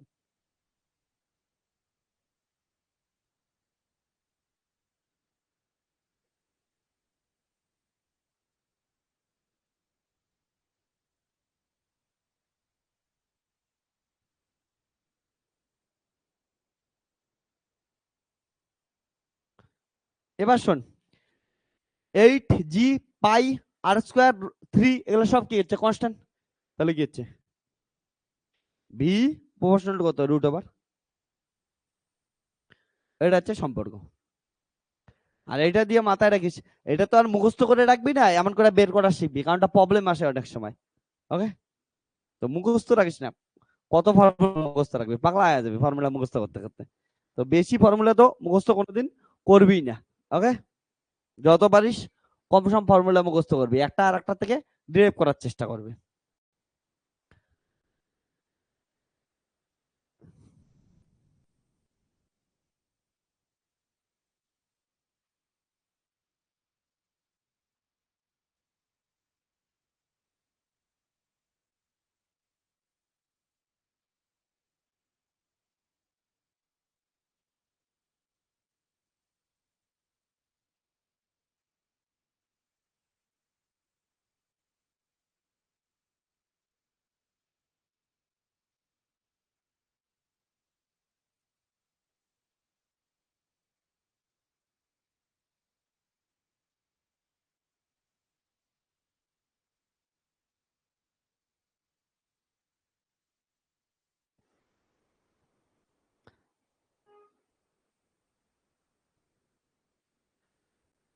ওকে, লেখছিস এতটুক?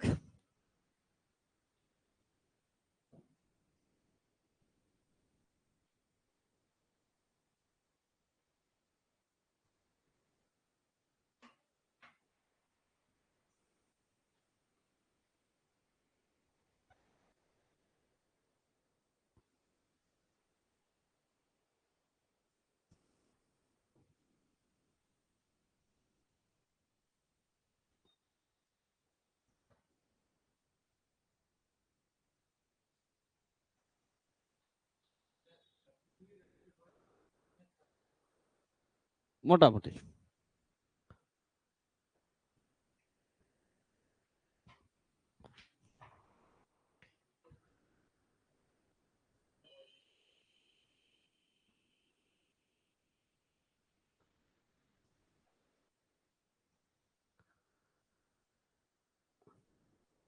তো এই চ্যাপ্টারের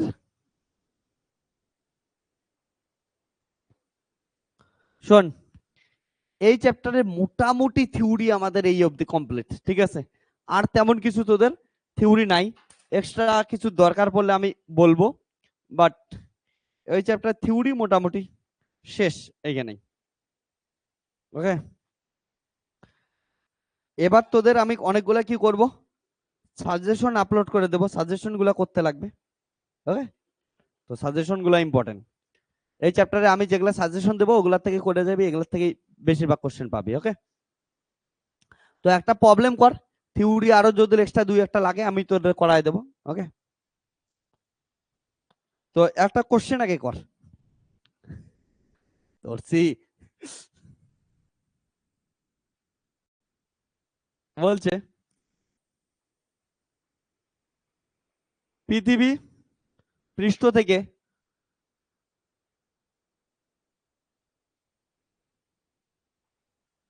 উলম্বভাবে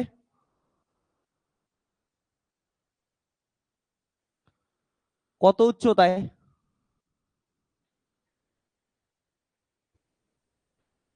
অভিকর্ষজ ত্বরণের মান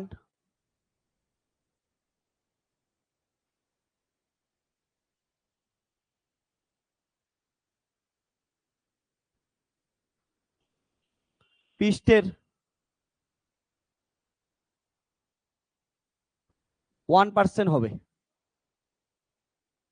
যেখানে আর হলো পৃথিবীর ব্যাসার্ধ।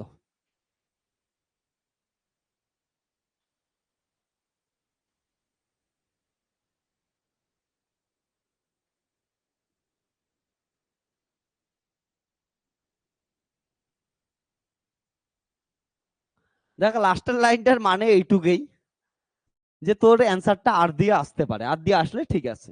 আমি তোদের বলি না, ফিজিক্সের ক্ষেত্রে সবসময় একটা জিনিস খেয়াল রাখবি, যে যে কয়টা জিনিস কোশ্চেনে দেওয়া আছে অ্যান্সার গুলো সবসময় কি করতে লাগবে, ওই কয়টা জিনিস দিয়ে আনতে লাগবে, ওই ভেরিয়েবল গুলাই দিয়ে আনতে লাগবে। হ্যাঁ, কনস্ট্যান্ট আসতে পারে 1 2 3 4, এগুলো আলাদা জিনিস, বাট ভেরিয়েবল যে কয়টা দেওয়া থাকবে কোশ্চেনে অ্যান্সার ওই কয়টা ভেরিয়েবল দিয়ে আনতে লাগবে। তো এইখানেও ওরা বলে দিছে যে অ্যান্সারটা কিসে আসতে পারে, আরে আসতে পারে। হ্যাঁ, তাহলে আটটা আমরা দিয়েই দিছি, এটা ভাব দেখাইলো আর কি। তো কত সুন্দর কি উঠছে কোশ্চেন, বল। কি বলছে, পৃথিবী পৃষ্ঠ থেকে উলম্ব ভাবে কত উচ্চতায় অভিকর্ষজ ত্বরণের মান পৃষ্ঠের 1% হবে, যেখানে আর হলো পৃথিবীর ব্যাসার্ধ। কর কর কর কর, সিম্পল কোন ফর্মুলা ইউজ করবি বলতো?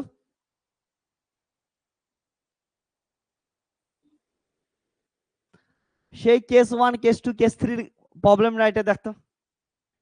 পৃথিবী পৃষ্ঠ থেকে উলম্ব ভাবে সোজাসুজি কত উচ্চতায় অভিকর্ষজ ত্বরণের মান পৃথিবীর পৃষ্ঠের 1%, পৃথিবী পৃষ্ঠে কত থাকে, G good morning by R square. আর পৃথিবী থেকে উপরে উঠতে থাকলে এইচ এর উচ্চতায় কত হচ্ছে, কমতে থাকে 2h বাই আর ফর্মে কমতে থাকে। তাহলে করে দে। তাহলে কি বলছে, পৃথিবী পৃষ্ঠের কত পার্সেন্ট হবে, 1% হবে, অর্থাৎ জি এর 1% হবে। কর, কত উচ্চতায়, ওইখান থেকে এইচ এর মান বের কর। তো কেস 1 এর প্রবলেম, উচ্চতার সঙ্গে সম্পর্ক। চল করে নে করে নে,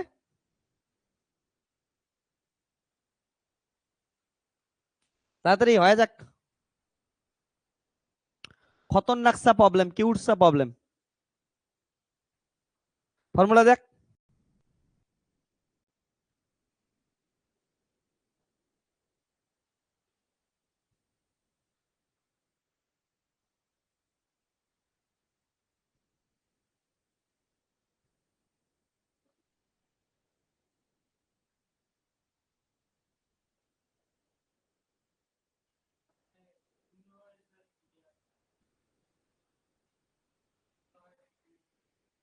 পৃথিবী পৃষ্ঠে হয় G M by R square, অর্থাৎ 9.8 9.8 পৃথিবী পৃষ্ঠে অভিকর্ষজ ত্বরণ।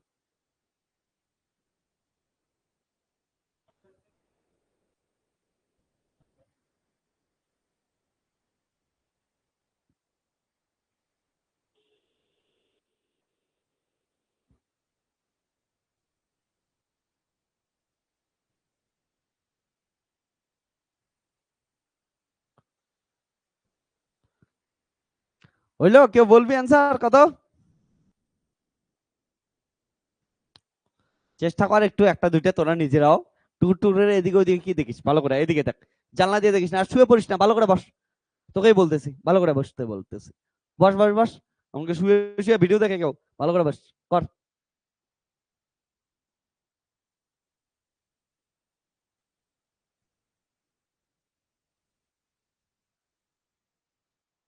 করতে থাক, এটা একটা কোশ্চেন দিই আমি অতক্ষণে।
ওই যে তোদের কাটো আগেরটা, অ্যান্সার কত আসছে? হ্যাঁ হ্যাঁ। দাঁড়া, তোর হইতেছে সিম্পল জিনিস দেখ। আমরা কি জানি পৃথিবী পৃষ্ঠে কত হয়? পৃথিবী পৃষ্ঠে অভিকর্ষজ ত্বরণ জি ইকুয়াল টু কত ছিল? G M by R square. তাহলে পৃথিবী পৃষ্ঠ থেকে এইচ উচ্চতায় কত ছিল? মনে করে দেখ একটু। জি প্রাইম ইকুয়াল টু কত ছিল? জি এম বাই কত হচ্ছে? আর এর জায়গায় কত হচ্ছে? এইচ উচ্চতা, তাহলে আর প্লাস এইচ, তাই তো? নাও, তাহলে জি প্রাইম বাই যদি জি করি, ওকে, বা সিম্পল জিনিস, এটা থেকে যদি কমন নেই তাহলে কি আসবে দেখতো? G M by R common নিলাম, বাইরে আসলে কত হবে? R square. তাহলে ওয়ান প্লাস কত হচ্ছে? H by R. তাহলে এখান থেকে কত আসলো? G prime equal to G M by R square. এটা কি উল্টো কত? জি লেখা যায়, ওয়ান প্লাস এইচ বাই কত হবে? আর তার কত স্কোয়ার লেখা যায় এইটুক। বুঝছিস তো? G M by capital R square, এটাকে কি লিখলাম আমি? ইচ্ছে জি দিয়ে লিখলাম। হ্যাঁ, এবার দেখ অ্যাকর্ডিং টু কোশ্চেন কি বলছে। অ্যাকর্ডিং টু কোশ্চেন বলছে যে পৃথিবী পৃষ্ঠতে কত হচ্ছে অভিকর্ষজ ত্বরণের মান পৃথিবীর পৃষ্ঠের কত হবে? 1% হবে। তাহলে পৃথিবী পৃষ্ঠের কত হচ্ছে? 1%। তাহলে জি এর 1% বলছে। ওকে, তাহলে জি এর 1% করে দেয়, সে ঝামলা জিনিস। তাহলে জি এর 1% মানে কত? জি প্রাইম ইকুয়াল টু জি এর 1%। জি এর 1% মানে কত? জি বাই কত হচ্ছে? 100, তাই তো? জি এর 1%, তাহলে কত হবে দেখ। সো জি প্রাইম এর মান বসায় দে। তাহলে জি এখানে বসায় দিই।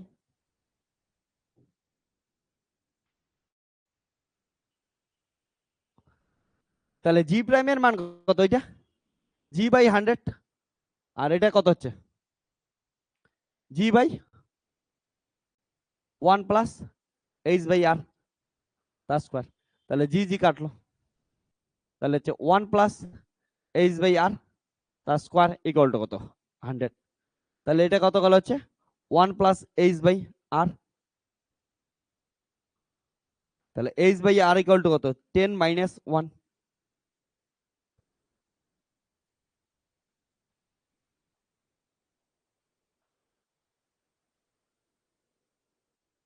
এটাই তো বলছে না কত উচ্চতায়, তাহলে 9 আর উচ্চতায়, অর্থাৎ পৃথিবীর ব্যাসার্ধের থেকে যদি আমরা 9 গুণ উপরে উঠি, তাহলে এইখানে যদি 10% থাকে ওইখানে কত হচ্ছে, মানে 100 থাকে ওইখানে কত হবে 1% হবে।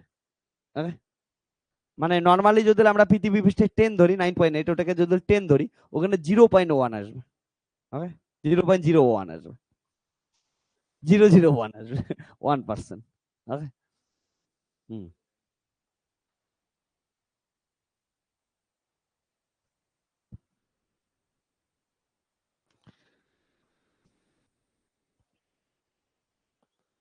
তার মানে 6400 কিমিকে 9 দিয়ে গুণ করে দিবি, এত উচ্চতায় পৌঁছতে লাগবে। এবার পরের কোশ্চেনটা পর, একটু সুন্দর কোশ্চেনটা।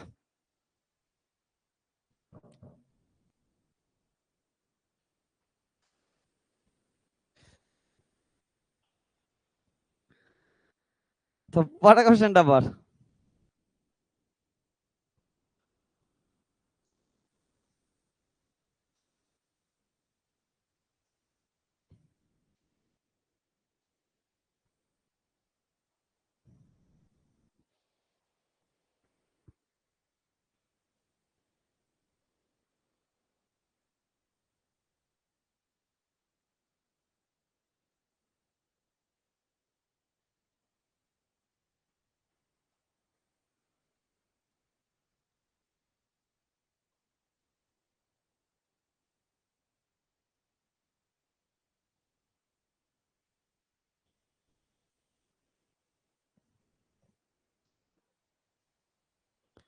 তাহলে সিম্পল কোশ্চেন, সিম্পল ভাবে কি বলছে, একটি গ্রহের ব্যাসার্ধ পৃথিবীর ব্যাসার্ধের দ্বিগুণ। ওকে, একটি গ্রহের ব্যাসার্ধ দেওয়া আছে, গ্রহের ব্যাসার্ধ পৃথিবীর ব্যাসার্ধের কত গুণ দেওয়া আছে, হচ্ছে দ্বিগুণ। তাহলে ধরলাম পৃথিবীর ব্যাসার্ধ আর ই, আর গ্রহের ব্যাসার্ধ কত, R P. Okay, P for planet, okay গ্রহ, আর ই ফর আর্থ। এবার বলছে কিন্তু তাদের গড় ঘনত্ব একই, তার মানে হচ্ছে প্ল্যানেটের ঘনত্ব আর হচ্ছে আর্থের ঘনত্ব একই। যদি গ্রহ এবং পৃথিবীর মুক্তিবেগ ভিপি আর ভিই হয় তাহলে দেখাও যে এটা সিম্পল জিনিস। তার মানে তোকে মুক্তিবেগের রাশিমালাটা কার সাপেক্ষে দেখাইতে লাগবে, ঘনত্বের সাপেক্ষে। একটু আগেই দেখাইলাম মুক্তিবেগ ইকুয়াল টু কি জানি, উই হ্যাভ মুক্তিবেগ ভি, কি বলছে, একটি গ্রহের ব্যাসার্ধ পৃথিবীর ব্যাসার্ধের দ্বিগুণ, তাই তো পৃথিবীর ব্যাসার্ধ দ্বিগুণ গ্রহের ব্যাসার্ধ। এটা হচ্ছে ও, ও ও এবং নে, এবং ঠিক আছে। এবার দেখ তাহলে, একটু আগে দেখলাম মুক্তিবেগ কত হয় 2g, এম বাই কত হচ্ছে আর, তাহলে এম কি জিনিস, এম হচ্ছে ঘনত্ব ইকুয়াল টু কি, ঘনত্বের সাথে সম্পর্ক রাখবো ভর বাই আয়তন। তাহলে এম ইকুয়াল টু কত গেল 4/3 পাই আর কিউব ইন্টু রো, মুখস্থ তো করবো না বলেই দিলাম আমি, তাহলে বসায় দেবো। তাহলে ভি ইকুয়াল টু কত হচ্ছে √2g, আর এজি ওজি রোজি এগুলো লিখিস না, হ্যাঁ 2g, মেয়েগুলো আবার বলিস না সোনজি কিউট সাজি, ঠিক আছে, এমন করে ডাকিস না, হ্যাঁ পড়ার সময় পর, ওজি ওজি পরে করিস, আসবে টাইম আসবে, তারপরে ওজি সোনজি বলজি এগুলা হবে পরে। তাহলে আর কাটলো একটা স্কোয়ার থাকলো, আর 8 জি বাই কত হচ্ছে 3 পাই আর স্কোয়ার রো।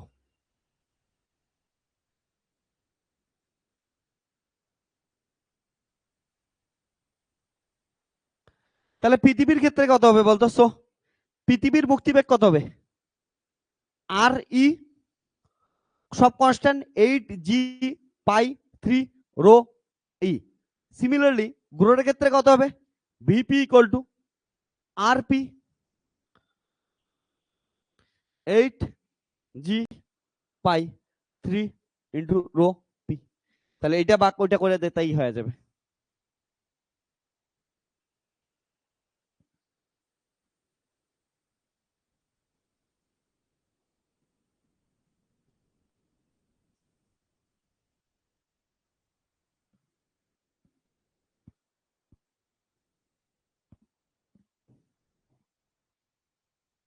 তাহলে কত হলো? সো ভিপি বাই ভিই করি,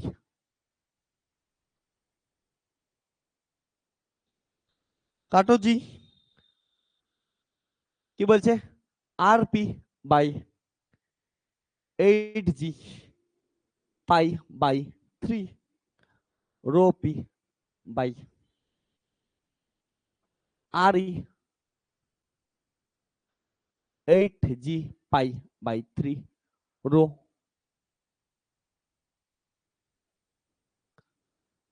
ই।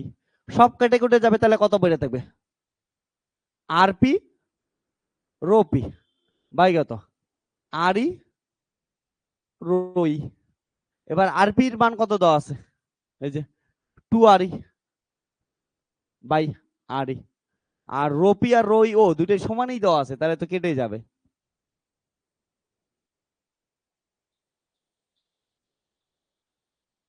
তাহলে ভিপি ইকুয়াল টু কত হচ্ছে? 2 ইন্টু,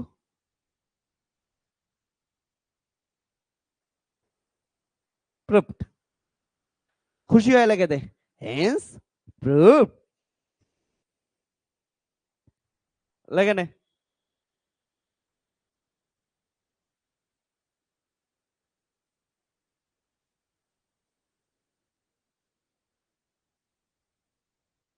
ডান।